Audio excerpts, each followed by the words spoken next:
Ustаз 4 рекеттик парз намазды окуп атып, 3-чү рекеттен эле отуруп алдым. Кайра турган жокмун. Ушул жерде сажда сахвты кандай кылып жасайм?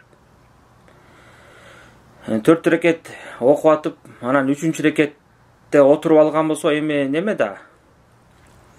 Адам баласы эстеши ыктымал, эстебеши ыктымал. Ошол замат эгерде эстеген болсо, мисалы 3-чү рекетте отуруп алган болсо, эстер замат туруш керек. Туруп 4-чүнү окуп, туруп анан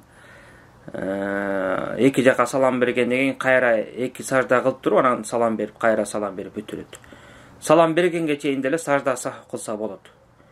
Мисалы адам баласы кандай жаңылып же намазда кемчилик кетирип алган болсо, ошо намаздын акырында баягы ошо жаңылууну толуктай турган унуту саждасы деп коет, саждату сахв деп, ошону кылыш керек.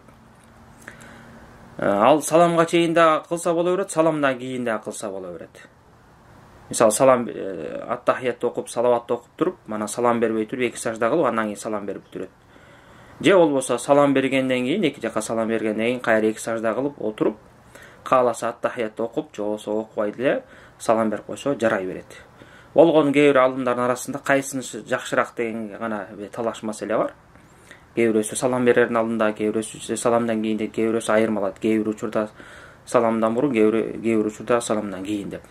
Кыскасы ошондой жанагы акыбалды айта кете турган болсок, ошо 3-чү рекетте отуруп алган болсо, дароо эстей турган болсо, ошо замат туруш керек, анан 4-чүнү толуктап туруп, эки жака салам берип, анан эки сажда кылып, кайра салам берип намазды бүтүрөт. Эгерде 3-чү рекетти окуп туруп отуруп алып, анан салам берип бүтүрүп койду да, анан кийин эстедиби, эстер замат ошол заматта туруп, намазын толуктап, 4 рекет кылып, анан эки жакка салам берип, сажда кылып туруп, анан намазын бүтүрөт. Аллаху алам.